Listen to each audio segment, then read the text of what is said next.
कम से कम 2 वर्ष हो गए, 8 नवंबर हो गया। ये कारण पूर्णिमा हुई और ये पूर्णिमा आज जो प्रांत हुई, मैं आपको बताता हूँ और मुझे भी आपके सामने था। ये ऐतिहासिक गुरु महाराज की कृपा मेरा मुक्ति होती रही। मेरे कुछ ऐतिहासिक चिन्ह मेरे भारत में ऐतिहासिक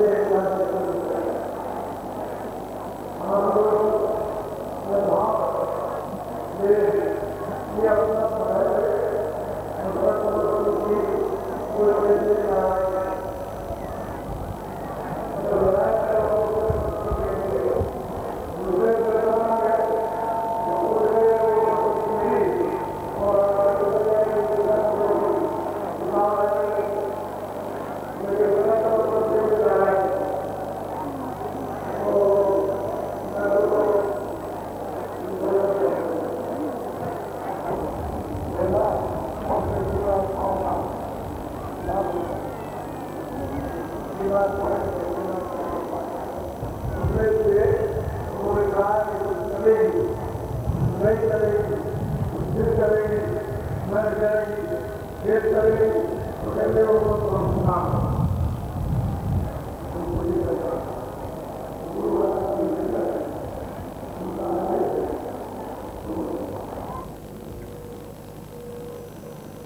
ये प्रेमियों की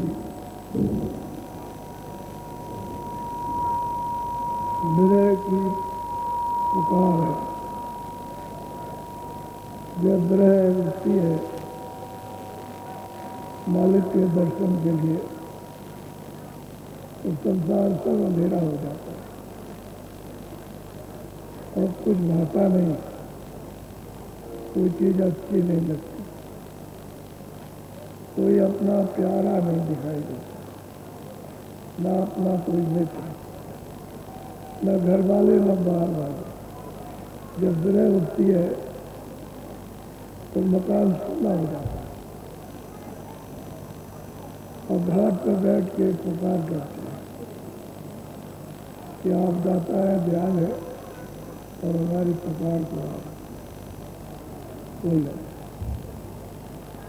इस विरहन की ये विरह उठी तो सबने अपना अपना काम बना लिया। वैसे विरह महात्माओं से ही मिलेगी। जब सत्संग मिलेगा तब वो विरह के तो स्रोत खोलेंगे, तब वो विरह आएगा। सत्संग नहीं मिलता है, सब जीव सूखे पड़े हुए और महात्माओं को पहचानना बहुत मुश्किल। अगर पहचान लिया होता तो उनके वक्त में, उनके समय में बहुत से लोग जल्दी से जल्दी पार होता, क्योंकि उन सब ने जिन्होंने उस सत्पुरुष को प्राप्त किया वहाँ से आए, उन्होंने सब ने सही रास्ता कर दिया जीवों के लिए। लेकिन ये जीव ऐसे अभागे उनको पहचान नहीं पाए, बजाय पहचानने के तो समझने के उनकी निंदा और उनसे दूर हो गए। पलटू साहब को जब मालूम हुआ, अयोध्या में रहते थे कि हमारे खिलाफ है, तो हम सत्य कह रहे थे इसलिए खिलाफ हो गए। हम कोई झूठी बात तो कोई कहते नहीं, जो सच है जीवों के हित के लिए तो हम कह देते। तो लोगों ने कहा जो आपको मारना चाहते हैं, खत्म करना चाहते हैं, उन्होंने कहा कि हम कल आएंगे, बताएंगे आप कल आइए तो हम बताएंगे। कल लोग आए, कहने लगे किसको मारेंगे, किसको मारेंगे? अरे भाई, कह लगे आपको जलाना चाहते, ये खबर दी पलटू साहब कि भाई किसको जलाएंगे, हम तो वैसे ही जल्दी की तैयारी में, तो क्या जलाएंगे? तो उनको दिखाया कि तुम यहाँ रहो, तुम लोगों मैं अभी 2 मिनट में अभी कमरा खुलवाता हूँ, एक भक्त के कहा कि कमरा 2 मिनट में सो गए, तो अपनी सूरत को चढ़ा दिया ले जाओ। तो जब उन्होंने देखा कि पड़े बिल्कुल ऐसे पड़े जैसे मृतक शरीर है, तो भक्त ने कहा कि भाई देख लीजिए आप, गुरु महाराज तो उसमें नहीं है, पता नहीं कहाँ चले गए, देखिए। तो उन्होंने ऐसे हिलाया, उनकी आँख देखी, ये देखी, कह लगे वो तो है, वो तो खत्म हो गए। फिर जब वो बाहर आ गए तो फिर 15 मिनट के बाद फिर भक्त ने कहा कि अब देखिए आप, तो कहते हैं तो जीवे थे। तो उनसे कहा भाई शरीर को ही तो जलाओगे, तो शरीर तो हमने तुम्हारे सामने छोड़ दिया, अब हम तुमको बताने के लिए आए, ऐसे ही रोज छोड़ते हैं और रोज आते हैं और रोज जाते हैं। जब तमाम लोग उधर कि हम आज के तीसरे दिन को जला देंगे, तो पलटू साहब ने कह दिया कि भाई कमरा कोई मत खोलना, मैं अंदर से ताला बंद करता हूँ, तुम भी बंद कर लो, और मैं आज ही से जान के लेता हूँ, और तीसरे दिन चौथे दिन खोला तो बस शरीर से छोड़ के चले गए। और जगन्नाथपुरी में उनका कोई किसी काम से उनका बहुत प्रेमी भक्त गया था, उससे कहा कि हमने शरीर छोड़ दिया और हम तुमको बताने के लिए आए, और वो लोग जो है आज के चौथे दिन हाथ लगाएंगे, और मैं जा रहा हूँ, तुम अपना भजन करते रहना और मैं अपने परम धाम को जा रहा हूँ।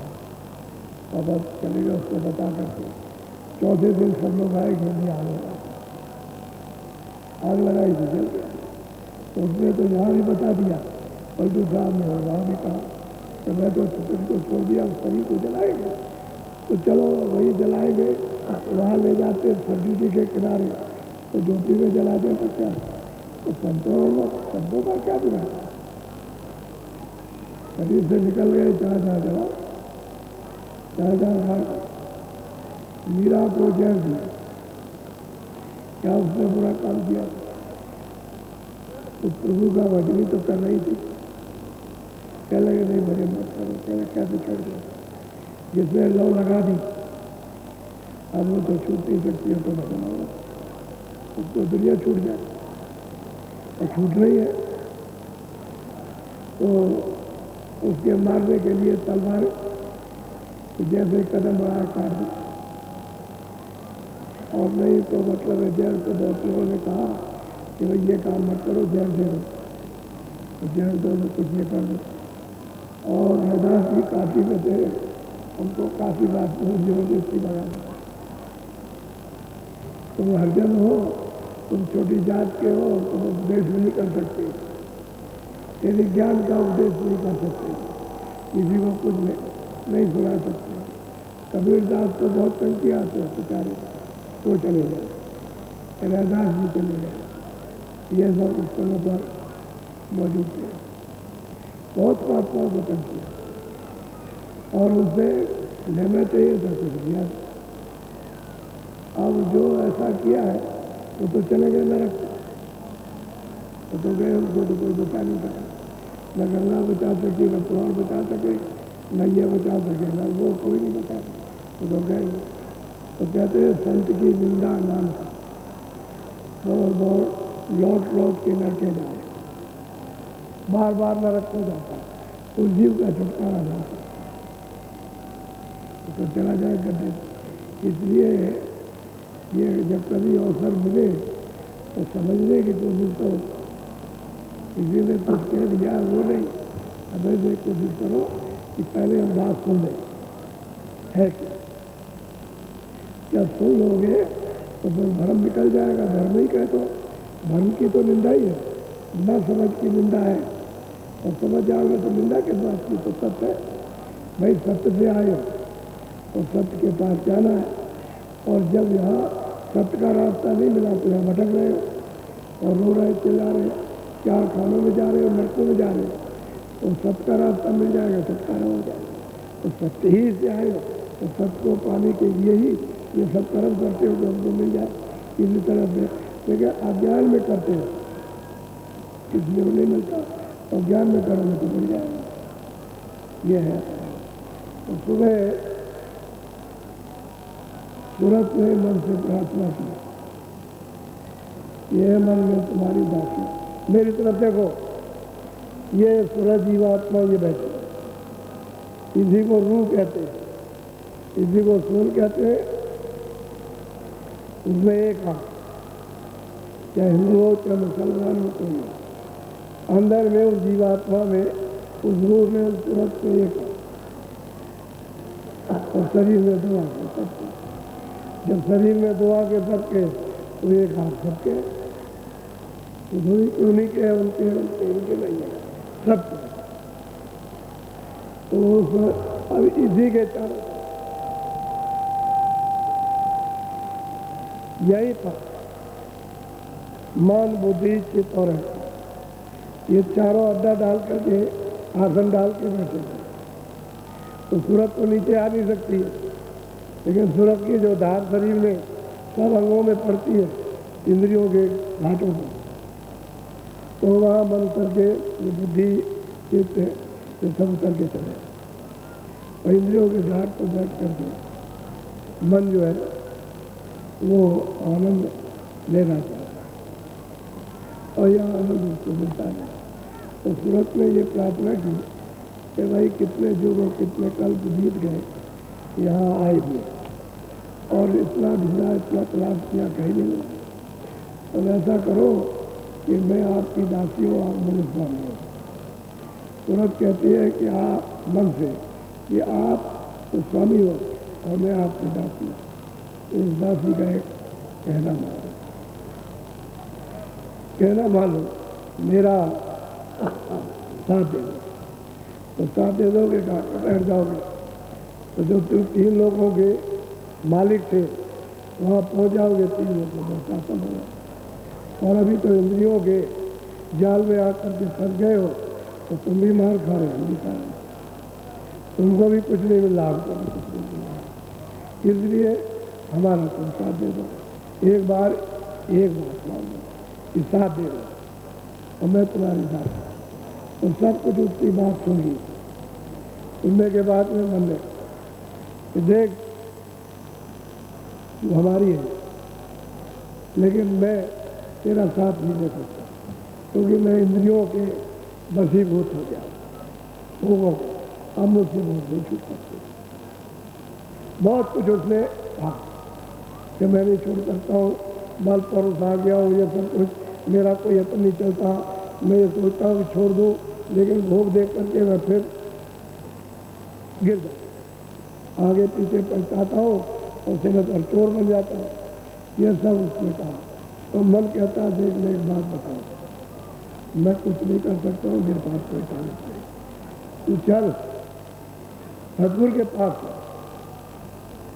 और वहाँ चलो, सत्संग सुनेंगे और सत्संग सुन के मजबूती आएगी और उनकी दया बहर हो जाएगी, मैं मुड़ जाऊंगा, मैं इंद्रियों के जाल से आता हूँ। जब सूरत में उसकी ये सलाह उसने जो दी और सुनी, तो वरण कहा कि आप क्या देख सकते हैं, चलो अब सतगुरु के पास चले, चलो सत्संग सुनेंगे, सत्संग सुनेंगे, मजबूती होंगे और हमको मोड़ भी देंगे, इधर से इंद्रियों के घाट पर नहीं जाएंगे। ये बात तो सही है। अब वो वही सूरत ये पूछती है कि स्वामी मुझको ये भेद बताइए कि मैं उसको कैसे प्राप्त करूँ,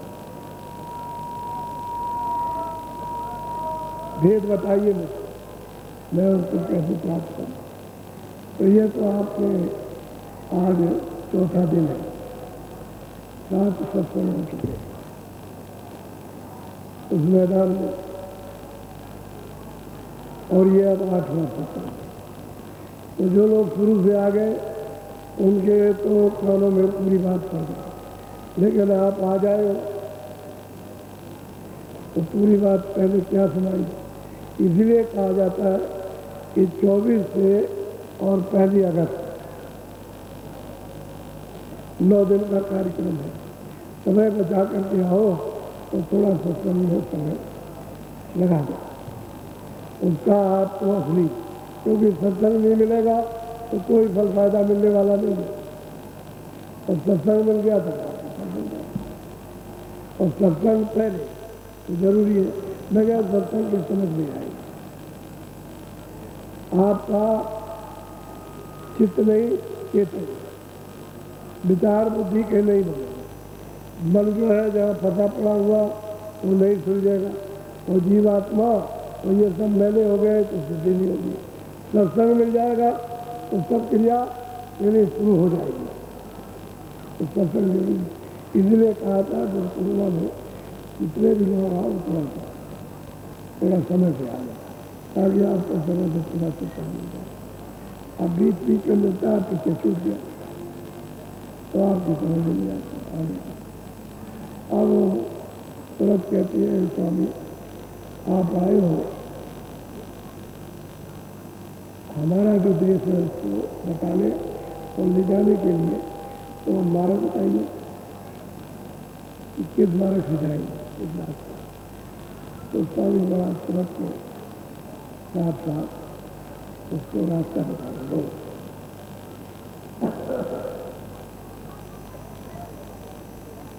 सब सूरत पूछे एक बाता, स्वामी देव भेद विख्याता। कहते हैं तुरंत पूछती है कि स्वामी आप अपना भेद दीजिए और रास्ते, और आपके विवरण कीजिए विधि विधान के साथ, ताकि मैं आपके रास्ते पर चल सकता। रास्ता तो सुरत ही का है, लेकिन उस स्वामी से पूछती है कि आप मार्ग बताइए रास्ता बोलो।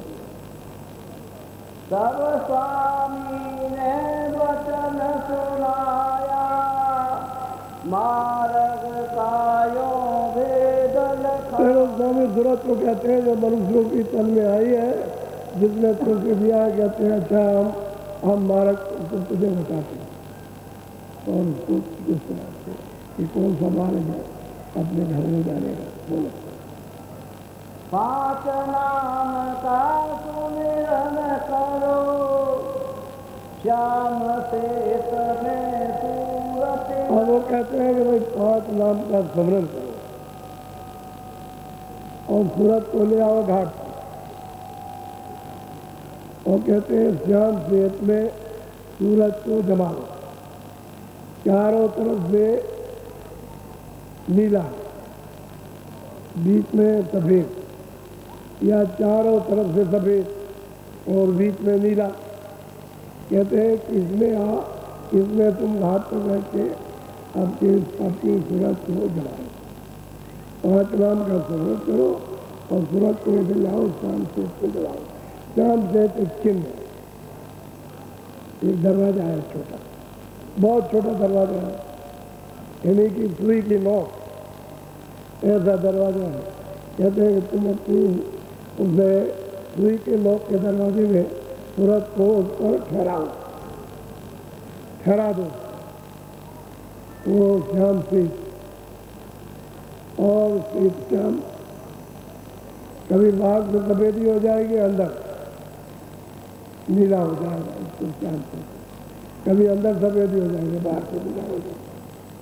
कहते हैं तुम उसमें सूरज को धरो, इन्हीं रोको, एकाग्र करो, एक जगह पर टिकाओ, तो अंदर तुम्हारे सबके आँख है, तीसरी और तीसरा मिनट।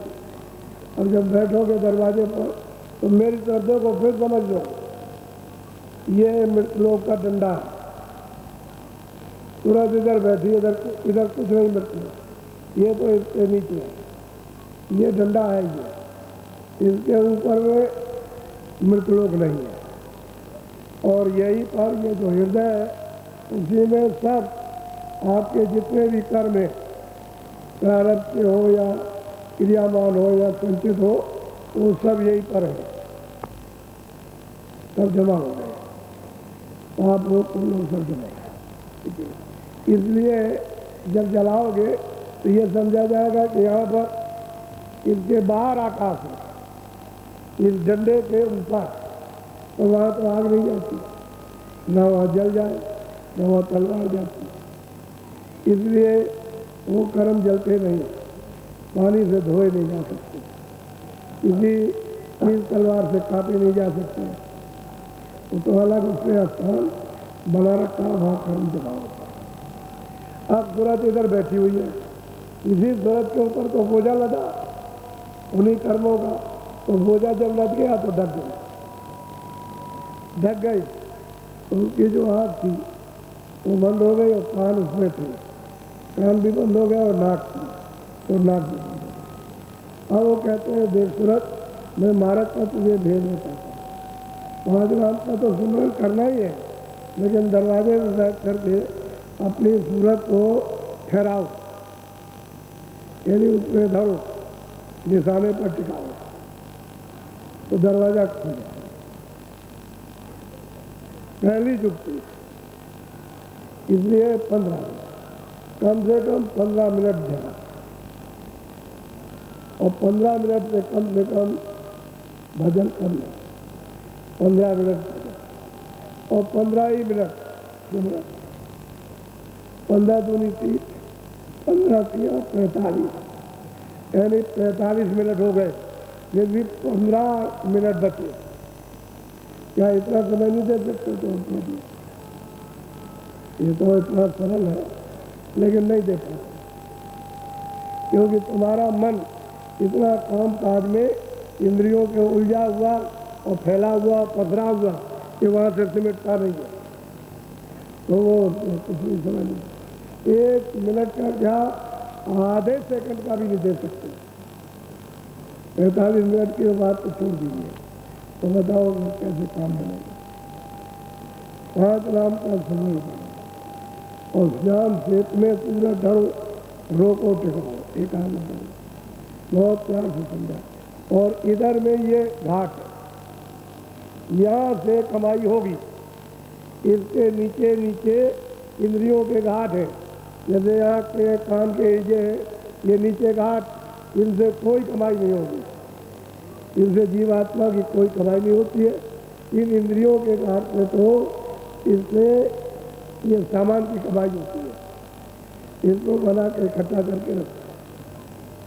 और ये जो बना हुआ है मकान, ये इसके काम है, ये इसी का बना हुआ है, जल पृथ्वी अग्नि वायु आकाश, और इसी का ये सामान में मकान है। सूरत के काम न तो ये आएगा और न ये आएगा। तो कहते हैं तुम पहले ही जो मकान तुमको भजन करने के लिए दिया गया है, उसमें तुम ये करो कि भाई घाट पर बैठा कर ये सूरत को श्याम से चिन्ह में धरो, टिकाओ होते, बहुत सीधा सीधा बताओ। तो इधर दरवाजा, क्योंकि सूरत तो यहाँ रहती है, इधर नहीं है, न इधर, न इस तरफ है, न नाम है, और न यहाँ इधर कहीं सीधा ढक गया। यहाँ एक स्थान पर बैठी हुई है और प्रकाश से उत्सर्ग देखती, इन सारे शरीर में फैली हुई है, प्रकाश फैला हुआ वो नहीं चाहिए, तो यहाँ बैठी है। बोल। प्रथम सुनो गगन में बाजा, घंटा शंख साथ धुने। अब जब सूरत में पूजा की मार्ग दर्शाइए, बताइए विधवत, ये नहीं कि ऐसे ही बता दें। तो कहते हैं जब तुम शाम से सूरत को टिका लोगे, दरवाजा खुलेगा तो ऊपर से आवाज आएगी। कौन सी आवाज आएगी? घंटा से, जो आपका 3 मंदिरों में बजता है, और साधु बजाते हैं शंख को, वो तो उनके मुख से ही बज रहा है, उनके मुख से बज रहा है। 3 लोग के जो मालिक हैं, जिनको राम कहते हैं या जिनको खुदा या जिनको आप नाथ कहते हैं, वो मतलब ये चैतन कमल में बैठे, उन्हीं से मुख से बजा। वो कहते हैं कि तुमको घंटा हो। तो प्रथम गगन में यानी आवाज़ें सुनो, और घंटा और शंख इस नाद को छाटो, पकड़ पूछ में आ गए भूल में, क्योंकि घाट तक तो ही आता ही है, बाजा बजी रहा है। वो तो कान न खुलने से, आँख न देखने की बात है, और खुल जाए और आँख कान तो सुनने लगे, देखने लगे। तो कानों से सुनाई देता, कहते ये तुमको पहले लगे। लेकिन जब तक आप कान नहीं खुलते तब तक बीच में और आवाज़ें आती, क्योंकि बीच में पर्दा पड़ा रहता है तो आवाज़ें तरफ पहचानने नहीं आती। लेकिन कान जब खुलेगा तब खुलेगा कि शाम से सूरज को ठहरा देगा और दरवाज़ा चौड़ा हो जाएगा, सुई की नोक से और छोटा और जरा से चौड़ा होगा तभी आपको सुनाई देगा। तो जितना ही चौड़ा होगा उतना ही कान खुलेगा, उतने ही तुम्हारी आँख खुलेगी, क्योंकि उधर जब चौड़ा होगा तो बाजा सुनाई देगा और प्रकाश दिखाई देगा। तो प्रकाश कान से थोड़ी दिखाई देता है, बाजा शब्द तो कान से सुनाई देगा, लेकिन प्रकाश जो है आँख से दिखाई देगा। वो फिर तुमको सुनाई भी देगा और दिखाई देगा, क्योंकि उस बाजे में प्रकाश है, उस आवाज में प्रकाश। तो प्रथम शुरू में ही कहते हैं गगन में तुम ये बाजा सुनो और घंटा उसका बज रहा है 24 घंटे, एक क्षण भी बंद नहीं। और जहाँ घंटा सर बजता है वो तो मंदिर में बैठा हुआ आरती, सदैव आरती होती रहती है। और तुमने ईंट पत्थर का बना लिया और उसमें इस तरह से करते हो तो ये क्रिया कृति होगी इंद्रियों की, और ये क्रिया कृति है चेतन जीवात्मा की। तो जीवात्मा की क्रिया से साफ सामान तो तुम तैयार भी करते हो कि दरवाजे पर हम बैठ जाएं और दरवाज़ा खोलें और फिर हम उसकी उस आवाज़ों को सुन करके और मिल करके फिर उसकी आरती करें, तभी शोभा उसकी शोभा देखने को तब मिलती है।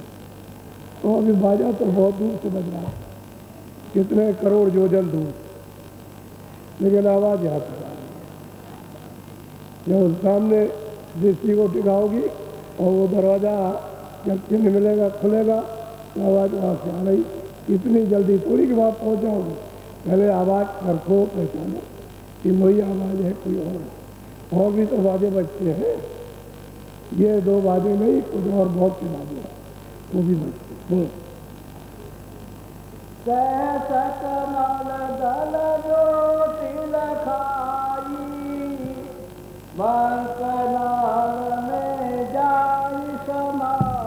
वो महापुरुष कहते हैं कह रहे भाई तुम उधर चढ़ोगे आवाज़ पकड़ोगे तो फिर कहते हैं लगने को क्या मिलेगा, उस पैदल कमल है उस पर बैठे हुए और वो ज्योति स्वरूप है, ज्योति स्वरूप खुदा भी ज्योति स्वरूप है और जो बैठा हुआ है वो भी ज्योति स्वरूप गाड़ी भी कहते हैं। वो फिर देखो, देखने का मतलब दर्शन करो।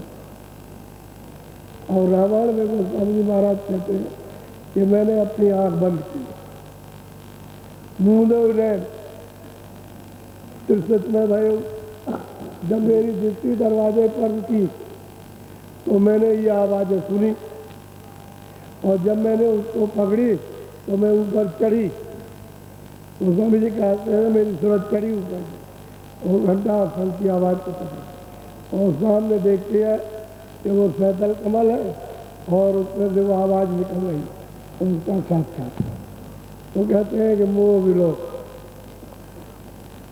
मुझको देख करके राम मुस्काई, कोई राम मुसलमानों की खुदा, हिंदुओं के राम को ईश्वर कहो और ईसाइयों के राम, कहते हैं वो सामने दिखाई दे।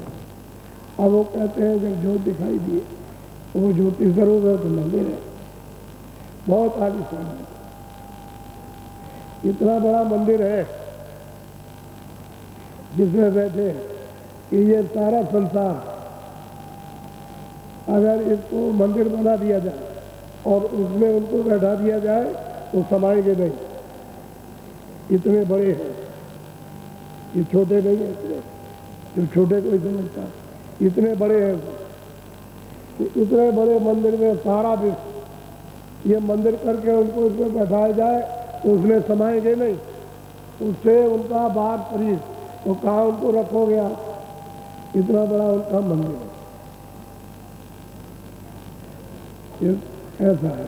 तो कहते हैं कि मैंने उनको देखा और वो कहते हैं सैत कमल में ज्योत दिखाई, यानी सूरत को दिखा रहे हैं, देखो ये किस लिए सुना रहे हैं कि औरों को भी इसका लाभ हो जाए। वो सूरत प्रश्न कर रही है, कब देख करके प्रश्न कर रही है, ये मार्ग का स्वामी भेद बताइए खुल करके क्या क्या मार्ग है और मार्ग में कौन कौन मिलेंगे।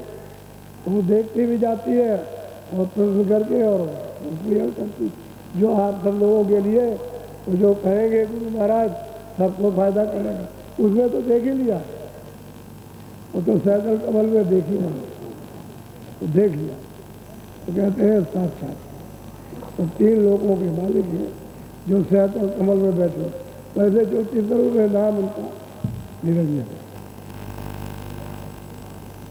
स्थान उनका सैकल, इसी को कहते हैं सैर को बजाओ वाला, बेसवार बुझाओ यानी धारण। उनका दर्शन, जब दर्शन करेगा साधक प्रेमी, जब सूरत उसका दर्शन करेगी और वो प्रसन्न हो जाएंगे तो मुँह खोल देंगे, तब ये इधर से उधर चलेंगे। वो रास्ता ही होता, उधर जब जाएगी तो उधर चौड़ा मैदान है, अंधेरा नहीं है, बहुत प्रकाश है, उधर खड़ी हो जाएगी तो वहाँ से खड़े होकर के साफ सूरत देखेगी, एक एक चीज दिखाई देती है उस मैदान। इन्हें अंड की रचना, पिंड की रचना, ये सब दिखाई देता, सब नजर आता। तो कहते हैं कि 5 नाम का सुमरन करो और पहला नाम ये है कि सूरत को जाम रेत में धरो, टिकाओ, रोको और वो खुल जाएगा तो फिर आवाज़ सुनाई देगी, उसको छाट के ठंडा संग बज रहा है उसको पढ़ो और फिर चढ़ चलो तो जहाँ से आवाज़ निकल रही वही पहुँच जाओगे। दल कमल में एक ज्योतिष स्वरूप का साक्षात दर्शन होगा और प्रकाश मालिक, 3 लोग का मालिक छोटा तो नहीं, 3 लोग का मालिक तो बड़ा है, लेकिन अब यह है कि संतों के लिए तो छोटा ही है, संतों के लिए तो कोई बड़ा नहीं, लेकिन वैसे है दुनियादारों का बहुत बड़ा, जो ना समझ है उसके लिए, और योगियों के लिए बहुत बड़ा, क्योंकि इसी के तो 10 अवतार दल कमल के नीचे से आए, इसी के थे, और वो 2400 पीर और 2403 तक सब यही थे, इन्हीं के नीचे से, तो इनके अधीन रहेंगे, ऊपर का दे दें कोई भी मालूम किसी, इसलिए उन्होंने भी कोई दिक्कत नहीं की। इसी तरह से ये तो गोस्वामी जी महाराज ने जो रामायण लिखी है, उन्होंने ब्रह्मांड का सब कुछ संदेश लिखा है, उन्होंने लिखा, रामायण में किसी ने नहीं कहा कि भाई ये करेगा, ये करेगा, राम ये जानते, राम वो जानते, तो ब्रह्मांड कहा उन्होंने अपने अपने स्थान का लिखा है, आपने उसको बात समझ लिया, तो इसीलिए आप और रास्ते को उसी में लग गए सुनने सुनाने में, तो जानकारी तो कुछ हुई नहीं और सूरत तो तुम्हारी जगह नहीं, जो उन्होंने कहा वो भी लोग राम मुक्ताई और भी असर तुरंत गए वो मुक्त, जैसे ही आते हैं कोई चला उस पार निकल गया, उधर का मतलब उस पार, उधर उनका कहते हैं उधर, यानी उधर जाके मैदान में खड़ा हुआ मध्य में, तो कहते हैं वहाँ देखो सुनंदा जलाया, कहते हैं अंड की बहुत बड़ी लोग 14 लोगों को देखो और जिस लोक में जो राज करता है उनको सबको जाता, सबको देखा, सबसे मिले, सबको देखा। कहते हैं फिर मैंने ऊपर की तरफ निगाह की तो देखो बहुत ब्रह्मांड, बहुत से ब्रह्मांड ऊपर की तरफ, तो सैदल कमल के नीचे और सैदल कमल में बहुत से ब्रह्मांड है, कहते हैं उनको हम सबको देखो बहुत से ब्रह्मांड है, अति विचित्र कहा लोग अब ये यहाँ की बात तो है नहीं कि पहाड़ पर कोई लोग होगा, चलो इधर उत्तराखंड चले, पूरब में चले जाए, ये और किसी विदेश में बात है नहीं, ये तो इधर से जाने का रास्ता है, बहुत ब्रह्मांड आती है, एक विचित्र अद्भुत रचना जो कहने में वर्णन करने में कभी आ नहीं सकती, ऐसी रचना का विस्तार। तो 3 लोग के मालिक तो कहते हैं हमने देखा, सूरत में कहती है कि हमने देखा, वो भी कहेगी हमने देखा, वो तो आपके लिए मार्ग का प्रश्न कर रही है कि इन जीवों की समझ में कैसे आएगा, इसलिए उसने प्रश्न किया गुरु से, बाप ने प्रश्न किया सच्चा सेवक बन जाएगा तो प्रयास करेगा, तो सच्चा नहीं बनेगा तो उधर दरवाजे में जाएगी, उसमें प्रवेश नहीं होगा। सच्चा बन जाएगा, निकपट, कोई कपट अंदर जरा भी छू करके भी नहीं आएगा तो घुस जाएगा। और कपट रह गया तो भरम की बत्ती है, वो पीछे तो सूप बंधा हुआ, संसार रूपी सूप, वो मतलब ये है कि चलने की, तो छेद में कैसे नीचे जाएगा, वो नहीं जाता। इसलिए कहते हैं कुछ मत रखो कपड़ा, जो कोई भली बुरी सब गुरु आगे खोल, गुरु रक्षा करे, गुरु रक्षा करे और उसको काट देते हैं, साफ कर देते हैं। और तुमने रख लिया भरम और कपट को रख लिया तो धीरे धीरे जमा हो गया, वही अंधकार हो गया, वही अज्ञान है, वही उससे तुमको जुदा कर देगा, दूर कर देगा। और कुछ भी कपट नहीं रखोगे मिला देगा। सूरत प्रश्न कर रही है अपने गुरु से सामने कि गुरु जी महाराज सबके लिए बता दीजिए, इनको औरों को भी फायदा, क्योंकि जगत के जीव जड़ है, इनको भी कुछ मिल जाएगा, इनसे मिलेगा महापुरुषों से, क्योंकि हम भी चले जाएंगे, आप भी चले जाएंगे, तो पीछे तमाम जीव आएंगे, तो उनके लिए तो कोई रास्ता चाहिए बताने वाला। तो किससे पाएंगे रास्ता, किससे मिलेगा, तो बताएंगे भाई तुम उनके पास चले जाओ, गुरु की खोज तलाश करो जो उसको जानता हो। अब ये लोग चले गए, हम इनको कौन बताएगा। अब ऐसे परलोक किताब किसी किताब को तो पढ़ लीजिए, उसमें क्या माना, क्या पता चलेगा। चांद से सूरत है, उसमें सुनो गगन में बात, किसी को क्या मालूम कहाँ जाना कहाँ नहीं जाना। तो कहते हैं जब घंटे और सर की आवाज़ तो सुनोगे, इसमें बहुत से लोग सुनते, ऐसा थोड़ी आते हैं कि ऐसी हवा में आ रहे तो पा रहे। अब यह है कि पाने वाले थोड़े, आने वाले ज़्यादा, लेकिन धीरे धीरे लग जाएंगे तो भी निशाने पर आ जाएगा। और भाई धीरे धीरे तो कोशिश की जाती है, जहाँ हम कुछ नहीं जानते थे जानने तो लगे, जहाँ हम कुछ नहीं समझते थे समझने लगे, जहाँ हमें भरम ही भरम था तो हमारा भरम तो निकलने लगा, जहाँ हम झूठी झूठ बोलते थे तो हमको सत्य तो बोलने लगे। हमारे पास कोई प्रेम बच्चों के लिए, इनके लिए, उनके लिए, दो बच्चों के लिए नहीं था, तो कम से कम प्रेम तो करने लगे। ये लोग जो है हमसे प्रेम करते हैं, हमारे कोई बच्चे तो थोड़ी है, लेकिन एक दूसरे से प्रेम होता है और सेवा करते हैं, कुछ तो समझने लगे, तो धीरे धीरे समझ आ जाए। लेकिन समय समय धीरे धीरे जड़मत हो सुधार, धीरे धीरे परत अभ्यास के धीरे धीरे करते करते जानकार हो जाते हैं, वही प्राप्त करें। अब वो बताते हैं जैसे किया है वही बता रहे, जैसे उन्होंने किया वैसे करा रहे, और वैसे आप बना रहे कैसे करें। शुरू में सब पता बोलो।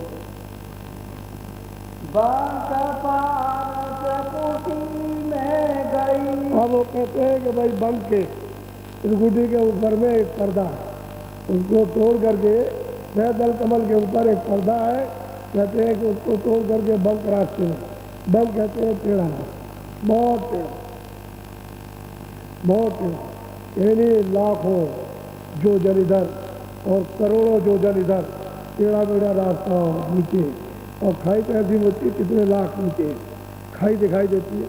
जब अंदर की आँख खुल जाती है तो वो सब दिखाई देता है, कितने नीचे खाई है, और तुरंत नीचे उतर जाती है, वहाँ चली जाती है, देखते हैं ना नीचे क्या, तो नीचे जाके फिर चल जाता है। उसको बंक कहते हैं टेढ़ा रास्ता, ऊंचा नीचा इधर उधर, उसके पार करके, इस नाल को पार करके त्रिकुटी स्थान पर जहाँ पर ब्रह्म ओम बैठे हुए हैं वहाँ पर और ओंकार का साक्षात कर सकते हैं। इनको ईश्वर कहते हैं और उनको कहते हैं ब्रह्म और वो वहाँ बैठे हुए वहाँ पर जाकर के करते हैं। इनका भी दर्शन हुआ, इनकी रचना का भी दर्शन किया, और उनका भी दर्शन हुआ, उनकी रचना का भी दर्शन किया। अब वो बता रहे चिन्ह मिसाल वहाँ है तो कुछ और है, वो तो आपको नहीं निशान बताया जाए, वो भी निशान यानी संकेत में जो वहाँ है वो तो कह नहीं सकते। जो लीला तमाशा और आनंद और प्रकाश और वहाँ शक्ति और ज्ञान और विस्तार वो यहाँ लिखने पढ़ने में नहीं आता। तो सुन के देखती है और इशारा करती है, इशारा करती है और कुछ नहीं। कहते हैं कि त्रिकुटी में गई और वहाँ ब्रह्म का कहता है मुसलमानों का ये क्या रहा है, और नीचे वाला मुसलमानों का खुदा, और खुदा को भी पा लिया और रब को भी, यानी ईश्वर को भी पाया और ब्रह्म को भी पाया। अब ऊपर में ब्रह्म का भी पर्दा है, उसका भी एक पर्दा लगा हुआ बहुत दूर है, तो सूरत उस प्रकार से उसको भी देखती है कि ये दरवाज़ा ऊपर जाने का है इधर से, तो गुरु ने बताया देख लो दरवाज़ा है, उस पर मार निशाना तो फट जाएगा, एकदम टूट जाएगा, तो निशाना मारती है टूट जाता है। तो विरह का निशाना, विरह ऐसी ज्वाला है कि जब तक घर न पहुँचावे तब तक विरह का वो बीच में बुझ नहीं सकता। ये गुरु ने तो आग लगा दी कि सूरत तू तो वहाँ से आई, तेरा घर वहाँ है, तेरा प्रीतम वहाँ है, तेरा आनंद वहाँ यहाँ था, यहाँ तो कहीं कहीं नहीं, ये तो परदेश है, तेरा घर नहीं है। तो जब तक वो पहुँच नहीं जाएगी तब तक उसकी विरह टूट नहीं सकती, जल जाएगी, और वही विरह तोड़ देती है। बोलो आगे पहुंची तो न नजारे। अब वो कहते हैं कि त्रिकुटी के आगे कितने ब्रह्मांडों को पार करके तब आगे पहुंची शून्य बाजार, यानी शून्य की तरफ, दसवें द्वार की तरफ, जहाँ पार ब्रह्म विराजमान। तो यहाँ पे और वहाँ तक तो बहुत लंबी रचना। अब कितने मतलब ये है कि करोड़ों लोग जाने के बाद में मिलेगा, और कहते हैं वो शून्य में वह रचना है, सब लोगों का खंड जीवात्मा और खेली अब जीवात्मा जब शून्य बाजार में पहुँचे तो वहाँ देखे तो वहाँ हंस बन लिया, टोलिया, झुंड के झुंड, जगह जा बजे जा कहीं देखो सबके बिहार कर रहे आनंद ले रहे, जा बजे खेलती सकता। और एक वहाँ की सूरत में प्रकाश, यानी 12 हिस्सा ज़्यादा जो वहाँ त्रिकुटी में ब्रह्म ओम विराजमान है उनसे ज़्यादा इसी सूरत में जो यहाँ से चढ़ के रह जाएंगे, इतना प्रकाश है इस सूरत में भी दोनों आंखों में पीछे गए, और अंधेरे में गलीज में फंसी हुई है। और मतलब यह है कि अपने प्रकाश को, अपने ज्ञान को इस गंदगी में लोट कर चुकी और बदहोश हो गई, उसे पता ही नहीं कि मैं कौन हूँ। इस जब उठ के जाएगी वहाँ तो 12 हिस्सा ज़्यादा इस सूरत का प्रकाश वहाँ की रोशनी से ज़्यादा, इतना प्रकाश है। तो सैदल कमल तो उसके नीचे है, इनसे तो ज़्यादा वैसे ही होगा। जब वो ब्रह्म की रोशनी से ज़्यादा बताते हैं कि प्रकाश, तो फिर ये तो कहते हैं शून्य मैदान और हंसों के साथ। अब यही पुल पार करना है। अभी उधर से गई उधर सैदल कमल, और त्रिकुटी में कहते हैं साक्षात्कार, और जब शून्य की तरफ बाजार में गई तो पुल पार कर गई। हाँ वो वापस अरे अब जलन मरण में नहीं आती इधर से उधर। अब यह तो उसके लिए रुकावटें तो बहुत, यानी रुकावटें वैसे कुछ नहीं है, लेकिन इतनी रचना की रुकावटें दोस्तों की, इतने आनंद की रुकावटें, इतने खूबसूरती की है उनकी, और इतनी सुगंधी है और इतना बड़ा विस्तार है, यानी वहाँ की लीला का, तो उसको देखता रहे तो करोड़ों वर्षों तक एक ही लीला को देखता रहता है। ये और कोई रोक नहीं है, क्या रचना जो वो देखता रहेगा तो ऊपर लीला ये अद्भुत रचना। यानी वहाँ मेलोडी नहीं है, मेलोडी तो ब्रह्म ही तक है, ईश्वर इधर नीचे उधर नहीं, उधर तो सब जकीरा ही सुरतों का, भंडारी सब सुरतों का, सब चेतने बस लीला कला से वहाँ करते कराते देखते। और जो पुरुष है जो 10वें द्वार में पार में उसका दर्शन करते उधर गई। अब वो बता रहे ये रास्ता तुझे चिन्ह बता रहे तो देख ये भी देख रही है, बता रहे तो देखती जा रही है, पहले ही देख ली, अब पूछ रही है तो देखने तो नहीं है। बोलो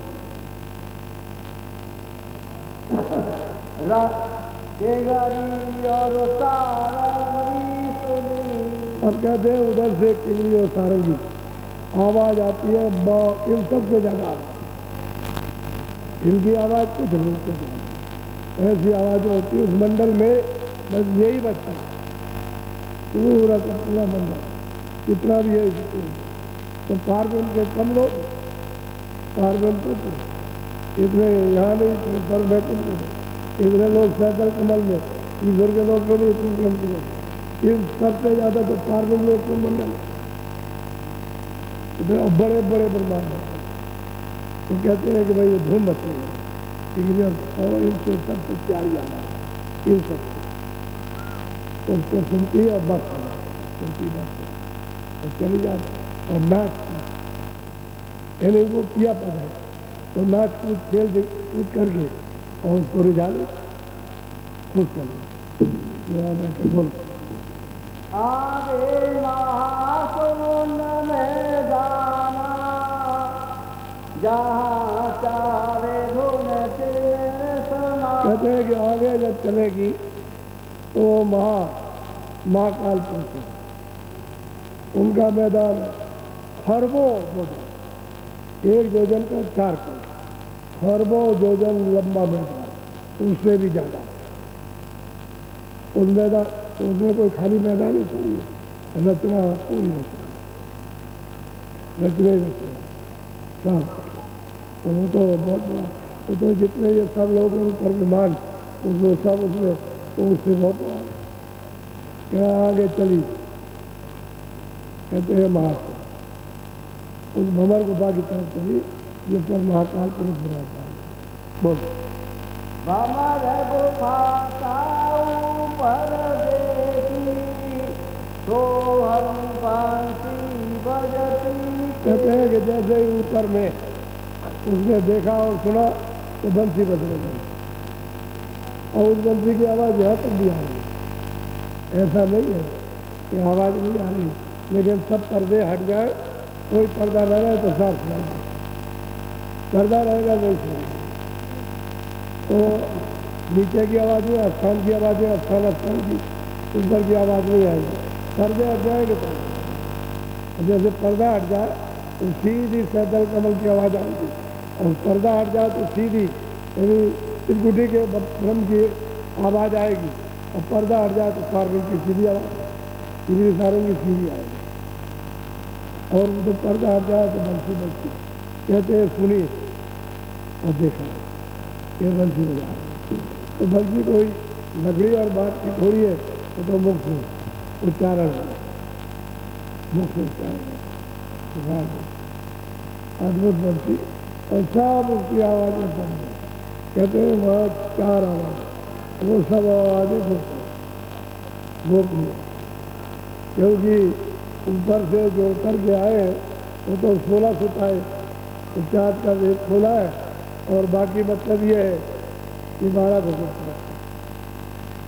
उनका भेद जानते सब है, लेकिन सबको बनाया कि कोई बताएगा इन 4 को।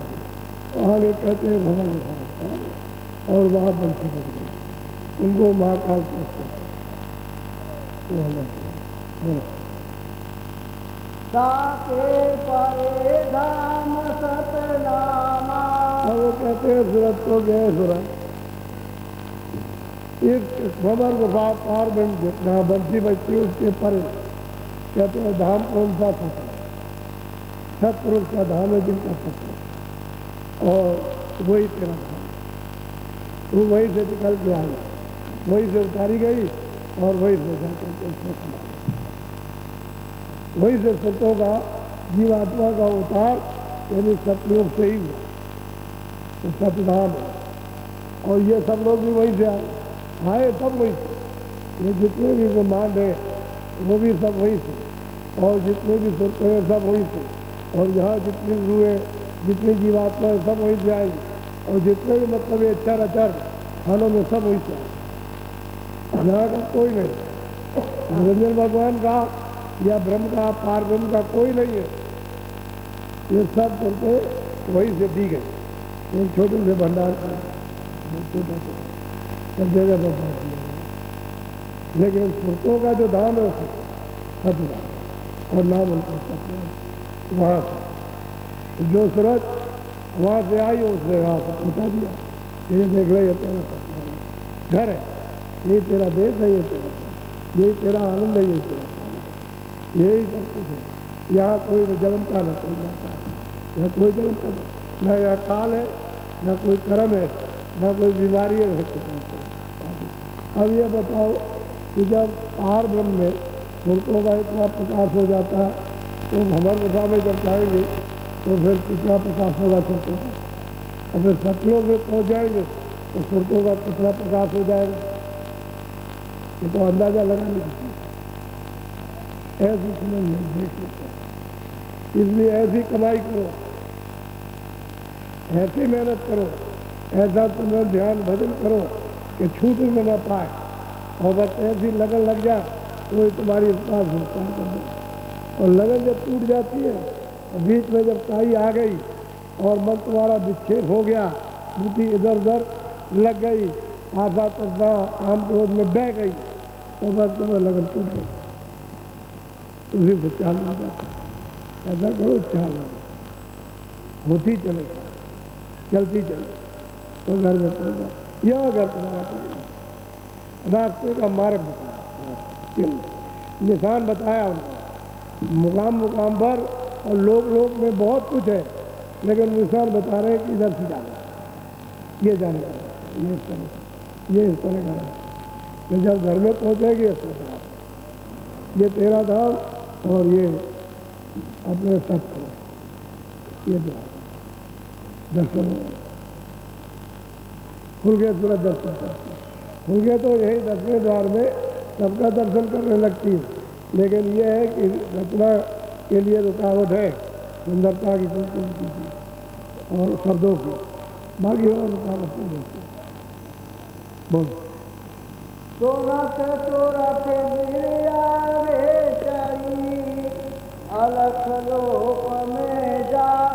और जब सतधाम में चली गई तो फिर ऊपर से आवाज को सुन करके ऊपर चढ़ी तो अलग लोग तो सतपुरुष के ऊपर अलग कर। बोलो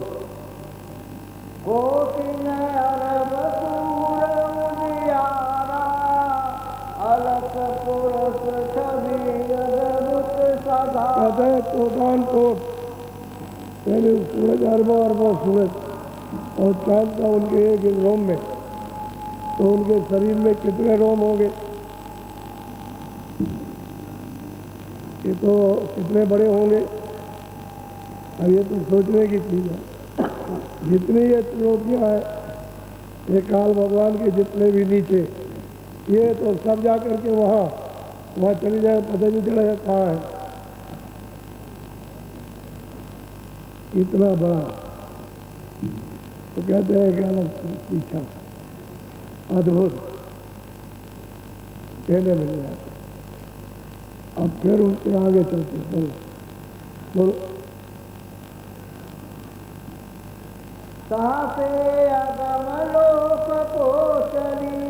अब कहते हैं अलग लोग से अगम लोग को चली, वो उससे भी बड़ा, सतलोक से बड़ा अलग लोग से बड़ा अगम लोग। कहते हैं वहाँ गई, वहाँ सब जाकर के सूरत गए, और वही सूरत है जो इस शरीर से जा रही है। इसी मनुष्य शरीर से दरवाजा है, इसी से शब्दों की चढ़ाई पौड़ी है, उसी से चढ़ के जा रही है और उसी से लौट के आ रही है।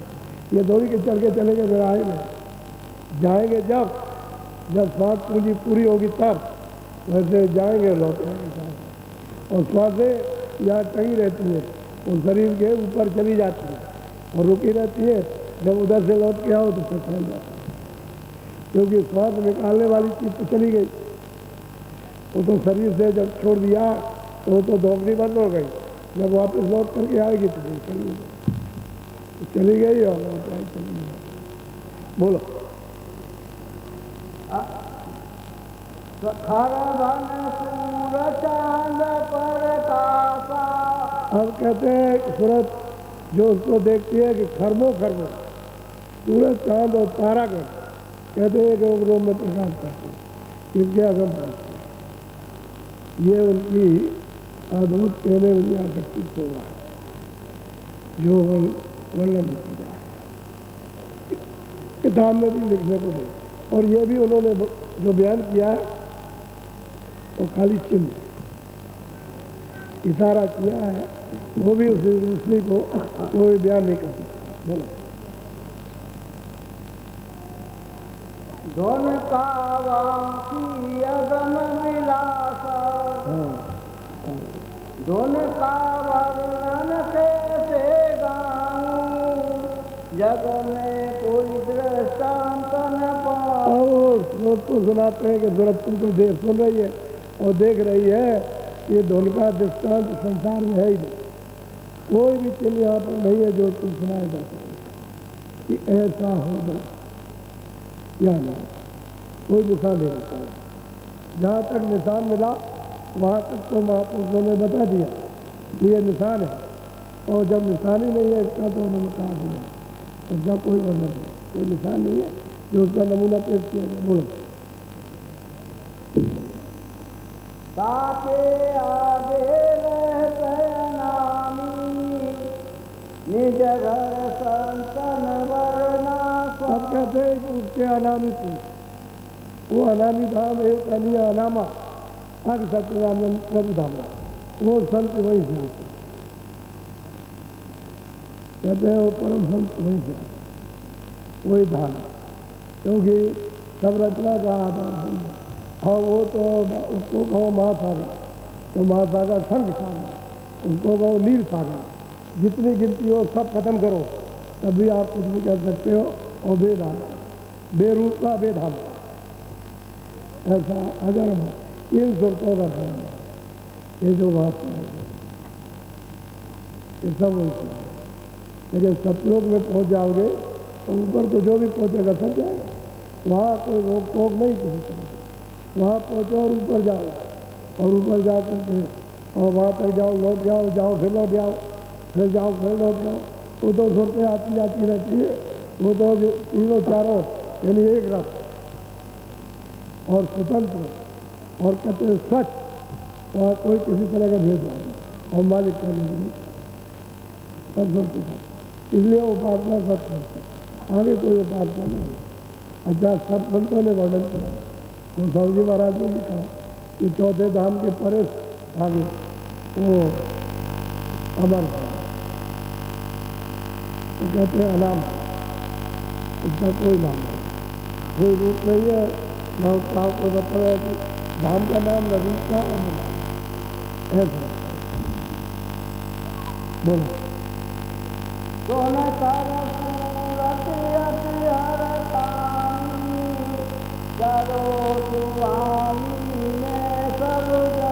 सूरत बहुत प्रसन्न हुई, बहुत खुश हुई और बहुत हर्षित हुई और बहुत मगन हो गई। कहती है स्वामी अब हमने जान लिया, अब हम तैयार, तुम्हें तैयार तब हुई चुकी, वो तो वहाँ आती और जाती है, तभी तो अभी हम सब जान लिया, कह रही करने सब जान लिया। अब आपने इन सबके लिए बताया कि जो जीव आएंगे उनकी रास्ते का कोई चिन्ह तो मिलना चाहिए थोड़ा बहुत। तो आप नदीमल को जानते हो, जो कहाँ रहते हैं लक्ष्मण रहते को जानते हो कि वो कहाँ पर है, क्या है वहाँ। आप यहाँ मृत्यु के ही सब समाचार को सब चीज़ को नहीं जानते हो, और इसीलिए थोड़ी थोड़ी चीज़ों को उलझ गए और बदलने लगे, बदले को पूरा बदला है धोखा, जो इसमें फंसा धोखा था, ये तो अंधेरा है, इसमें कोई चीज़ मिलने वाली नहीं, क्योंकि आनंद है ही नहीं, यहाँ सुख है नहीं, शांति है। शांति का तो स्रोत आपके अंदर अगर रात में बैठ के ऊपर चलोगे तो शांति मिल जाएगा, तब आनंद शुरू हो जाएगा, तब जागरण शुरू होगा। और नीचे इंद्रियों के रात में बैठे रहोगे, काम क्रोध लोभ मोह में फंसे रहोगे, आशा तृष्णा में, ये दुश्मनी वैमनस्यता में, तो कहते हैं अंधेरे में रहोगे, मिलने जुलने वाला। एक बच्चा आता है घर की चीज को तोड़ देता है, एक बच्चा घर के सारों के बात है, मान लो जाना सोचा चोरी करके ले जाए, सब कर लेगा, फिर आएगा और फिर उठा ले जाएगा। तो तुम अपने घर से ही उनको नहीं संभाल सकते, वो चोर है, वो गैरों को क्या संभालेगा। तो सब जगह चोरी हो रही और बात बात की चोरी है। एक तरह की चोरी नहीं है, चोरी की बहुत प्रकार की शाखा है, कोई किसी तरह से, कोई किसी तरह से, कोई किसी तरह से, और सब लोग समझते हैं कि हम ठीक हैं। ये कोई नहीं कहता कि हम गलत करो, सब ठीक है, लेकिन एक नियम बना हुआ, उसके विपरीत चलोगे और पकड़ लिए जाओगे तब कहोगे मैं गलती नहीं, तब बताते चले हमने समझा देता ये गलत काम है, हम तो समझते थे अच्छा है, ये तो धोखा है। तो धोखे में तो आपको मालूम नहीं कि अच्छा नहीं आता, यहाँ कुछ नहीं आता। अब आपको यही बताना है बड़े दुआ, और आपको कुछ मिलने वाला नहीं। अब तो आपको ये बताना है तुम दुनिया का धन यहाँ इकट्ठा करो, कोई बात नहीं, विदेश में इकट्ठा करो, कोई बात नहीं, कमा करके जमीन में गाड़ दो, कोई बात नहीं, लेकिन है तुम्हारा कुछ नहीं जाएगा तुम्हारा, और तुम वहाँ जा नहीं सकते हो। ये बात अभी आ रहा समय, और एक जोर से आवाज़ लगेगा, तुम चले जा रहे हो, धड़ाक से गिरोगे, अंधे हो जाओगे, बहरे हो जाओगे, लोग दौड़ के आएंगे, भाई अभी आदमी जा रहा था और गिर गया, क्या हो गया, बात जल्दी से जबरदस्ती चढ़ बैठेंगे सिपाही और जबरदस्ती निकाल देंगे। तो वहाँ कौन बताने जाएगा वहाँ रखा है जमीन में या घर में रखा है, उसको दिया, उसको कुछ नहीं। आपको ये बताना है कि न कुछ लेकर आए और न कुछ लेकर के जाए, खाली आए खाली। अब ये जो मसाला आपको बीच में मिला है कर्म करने पर, तो आप इसको काम लो, अपना भी काम लो, दूसरे से काम ले लो, अपना भी काम करो, दूसरा भी करो, इनके लिए समझदारी सिखाओ, तब तो तुम इसमें बनोगे नहीं। और जो कुछ भी दूसरों के लिए करोगे उनके लिए तुमको फलदायक हो जाएगा और मार्ग तो वो समझने की चीज़ है। अभी तो मोह ममता में क्या समझोगे, जब तक विवेक नहीं आएगा तो ये ममता और मोह की चीज़ कोई नहीं समझ सकता। तो मोह में बधा पड़ा हुआ, खुद भी रो रहा है, वो भी रो रहे, और वो भी रो, सब रो रहे, चिल्ला रहे, और इतने ममता में है तो वो कोई धोखा निकाल के ले जाए। अब वो तो चले गए, तुम रो रहे, वो तो हमेशा के लिए रोते रहे। अब तुम रो रहे हो, जब तुम रहोगे तब तक उनके लिए, तब तक तुम आ गए, चलो तुम भी निकलो, और जो पीछे रह गए हो मतलब छूट गया, वो रो रहे। ये श्रम रोने का और ये पेट फाड़ पीटने का चलते ही रहता है। जगत में ये सब आप जो नज़ारा देखते हैं, किसी को समझ करके देख करके समझ बीच में मिले और बीच में बिगड़ जाए। अब यह है जिसलिए तुम आए हो, मालिक को प्राप्त करने के लिए अमूलक मनुष्य शरीर तुमको मिला, तो किसी महात्मा के पास जाओ जो इस रास्ते को जानता हो, जिसने इसको पा लिया हो उसके पास जाओ, तो दूसरी चीज़ों कुछ नहीं बताएगा, वो तो वही बताएगा जो रास्ता जानता, और जो जो चीज़ पाई है वहाँ ले जाएगा, और वही से आपको घर में जाता है तो घर में पहुँचाएगा, उसका काम नहीं और दूसरा कुछ नहीं। इसलिए आप लोग सत्संग करना चाहिए। बारिश नहीं होगी तो जितने बार सत्संग हुआ, एक सत्संग का वहाँ रखा, दूसरे जगह दिन में बारिश नहीं होगी तो एक दिन वही होगा। अब वहाँ 3 दिन पूरा सुबह शाम तो 6-7 सत्संग हो चुके हो या आज हो रहा, तो उसका कोदम तो यहाँ पूरा करना भाई 4.5 दिन वहाँ 4.5 तो बारिश बीच में आ गई थी, पानी भर गया, तो ये सोचा कि चलो वही कर दिया जाए, ऊँची जगह है वहाँ थोड़ा सा बैठने की जगह मिल जाती है, पानी भर जाए, पानी नहीं बरसेगा तो सुबह भी यही पानी नहीं बरसेगा, लेकिन सुबह वहाँ मंदिर में बरसेगा। और आपसे ये कहूँगा कि आप गुरु महाराज का जो हमारे उनका जरा दर्शन करिए, कैसे उन्हीं का एक चिन्ह बना, और उन्होंने ये जाते हुए कहा था कि जब हमारी तो कोई झोपड़ी थी, कोई झोपड़ी नहीं, चलेंगे जब तक ये कोई झोपड़ी बनाना तो मथुरा बना, वैसे वाली 10 जिले के थे वहाँ के। अब उन्होंने आदेश दिया था तो मैं तो यहाँ का रहने वाला नहीं बचा, लेकिन आदेश के मुताबिक उनका हुक्म फिर माथे। तो जब झोपड़ी बनाने का समय आया तो अब ये उनका चिन्ह हमारा और उनका हमारा कोई दोस्त नहीं है। हम तो उनकी चीज बांट रहे हैं तो चिन्ह हमारे, वो हमारे और हम उनके एक निशान रहेगा, एक महापुरुष ये चीज देकर दी जाए। बाकी तुम कहो कि मंदिर से कुछ मिल जाए, वहाँ से कुछ मिल जाए, वो से हो जाए। तो जब महापुरुष के पास जब नए लोग आएंगे तो उसके बाद जाना पड़ेगा। जैसे आपके बच्चों को कोई नहीं मिला तो बच्चों को आत्मकल्याण करना है तो महापुरुष के पास करना, जहाँ कहीं भी हो, अगर यहाँ हो तो यहाँ आ जाओ और कहीं मिले तो नहीं, और जब नहीं रहे तो खोजना है। किसी भी मंदिर से कुछ नहीं मिलेगा। आप इसको अच्छी तरह से समझ, मंदिर एक महापुरुष की चिन्ह निशानी, ये महापुरुष हो गए। जैसे कबीर की एक निशानी, तुलसीदास की एक निशानी, रविदास जी की एक निशानी, और महात्माओं की निशानी, नानक जी की निशानी, उसके बाद जितने भी और का निशान, ये महात्मा किसान होता। लेकिन सबने ये कहा गुरु को खोजना पूरे, वो मतलब महापुरुष नहीं आता है, तो सदगुरु पूरा बेटी मिलना चाहिए। हाँ, काम उसके बगैर नहीं बनता। ये सबने कहा, ये किसी ने भी कहा कि मंदिर में मिल जाएगा, ये नहीं। ये तो ऐतिहासिक चीज है, ऐतिहासिक मतलब ऐसा। और आप ये देख रहे हो ये बाहर और वो सामने बाहर, और ये सब जल रहा है। तो ये बरसात की मौसम है और ये सब ठंडा। अभी चले जा रहे हैं और रात भर आएंगे पूरे, और कल आप देख लेंगे। मैंने तो आपको बताया था कि आज का दिन छोड़िए, कल देख लीजिए, और कल का दिन छोड़िए, क्योंकि गुरु पूर्णिमा तो 28, 4 दिन पहले सत्संग, 4 दिन बाद, और 1 दिन गुरु पूर्णिमा 9। अभी गुरु पूर्णिमा के बाद 4 दिन सत्संग सुने, बड़ा पूरा सत्संग सुन के जाओ, चाहे ये समझ लो कि मेरा घर बिगड़ गया।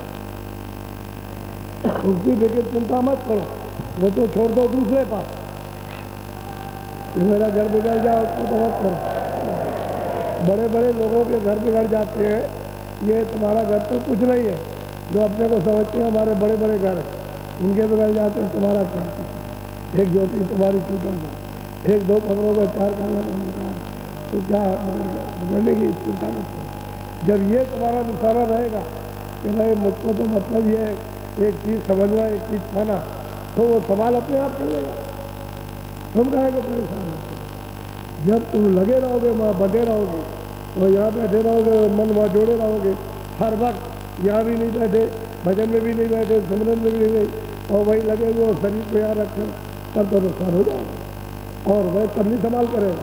और जब तुम यहीं रहोगे और सुनोगे, उसको अच्छी तरह समझोगे, और भजन करोगे, सिमरन करोगे, और ध्यान करोगे, और सेवा, तो फिर संभाल लेगा, तो संभाल लेगा। वो तो इतनी ऊंची मंजिल पर है कि वहाँ से सब संभाल देखता है। उसके तो बहुत कुछ है, बहुत। बोलो जय गुरुदेव। बैठे रहो। आज कोई भी प्रसाद वहाँ बना के रखूँगा, वहाँ मंदिर में, और वहाँ से आपको वितरण होगा। आप जाइएगा वहाँ लेके जाइएगा, तो सुबह से चालू हो जाए, जितनी जल्दी पूरा कर सको उतनी कर लो। पहले हमारी बात को सुन लो जितना है, और फिर अगर यहाँ सत्संग में आ जाओ तो वहाँ चले आना सत्संग में, और सत्संग में जिन्होंने फिर से प्रसाद नहीं दिया, अभी बाकी रह जाओ, फिर चले जाओ ले लो, प्रसाद वहाँ तैयार रखा रहे, वो तुम्हारे काम है। क्योंकि एक जगह बना दिया जाता है, सब जगह एक जगह बन के रख दिया और कहा गया थैंक्स को वितरण कर दो, तो कायदे के साथ में नियम से सबको मिल जाए। ऐसे बातों में किसी को बुला के तो तुम चिल्लाते रह जाओ, निकल। अच्छा वही उसी में सर, तो तुम्हारे घर गृहस्थी में भी काम आ जाए। कभी कभी बाल बच्चों में, कभी इसमें, कभी उसमें, कभी हारी बुहारी बीमारी, कभी इसमें, सब चीज़ों में जब देखते हो कि भाई चलो भाई कोई नया आदमी होता है, चलो इसी से परीक्षा कर लो, तो परीक्षा करता है तो कर ले, उसकी तो कोई बात नहीं है। लेकिन जब परीक्षा में सफल हो जाओ तो भजन तो वो तो महापुरुष की दया का एक प्रसाद है। ऐसा है संसारी, वो तो अगर मिट्टी उठा के दे दे वही प्रसाद होगा। तुम उसकी क्या करते हो, इलायची डाला या बता दे, मिट्टी उठा के दे वही प्रसाद, ज़्यादा प्रसाद बन जाए। इसलिए वो दया मालिक की दया, इसलिए वो तो जब सुबह से बचेगा तो ले लेना, जिसको वहाँ समय मिल जाए, और जो बाकी रह जाए सत्संग होने लगे तो यहाँ आ जाना, उसको छोड़ देना, पहले इसको सत्संग को सुनना, और जब सत्संग से उठना तो सुनना। लेकिन लेना जरूर हो।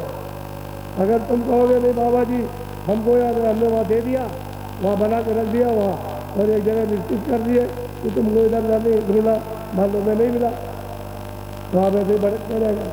अब इतने आदमियों में एक आदमी जब मिलने की कोशिश तो करता हूँ, वैसे तो मेरा तरीका जो महापुरुषों का मिलने का वो तो सबसे मिल लेते, लेकिन तुम्हारा भाव और तुम्हारा विचार ये हमेशा कहता रहता अभी अब देखो, मैं तुम्हारे आगे पीछे सिर पर आता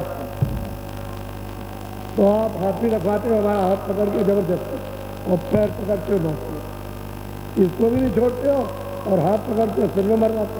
तो मैं आ किस लिए रहा हूँ, तो मैं तो तुम्हारे सिर पर हाथ रखी रहा, तुम पैर क्या क्यों हाथ पकड़ते हो? तुम रेल से बैठ जाओ तो मैं मिलना भी हो जाए, तुमको कुछ कहना है अपनी बात कह दो, तो मुझको तकलीफ है ये है, तुम्हें मेरा थोड़ी मैं बढ़िया बात करता हूँ, तो बड़े ध्यान से सुनता रहता है, तुम जो कहते हो मैं सब सुनता हूँ, फिर मैं मदद करूँगा। मतलब तो मैं तुम्हारी दरखास्त गुरु के दरबार में दे दूँ, ये उनकी तकलीफ है, अभ्यास मेरे पास कुछ नहीं है, तो बाबा जी से कुछ मिल जाए तो सब गुरु जी करेंगे, वही करने रहने वाले। मैं तो सेवा करता हूँ, मैं तो महात्मा में पहले था, और गुरु महाराज जब से गए हमने तो कभी किसी ने सुना होगा कि कहाँ गुरु महात्मा, मैं तो हमेशा कहा मैं धोबी, और धोबी काम कपड़ा साफ करना, कपड़ा ये नहीं जो तुम कह रहे हो पर रोटी का, ये तो मेरा काम है साफ करना, तो साफ करता रहता हूँ, जो साफ करता रहता है वो तो महात्मा नहीं होता। तो महात्मा समझते रहो, ये है महात्मा, वो है तुम समझते रहो, तो अपना समझो अपने भाव को क्यों बुलाते हो?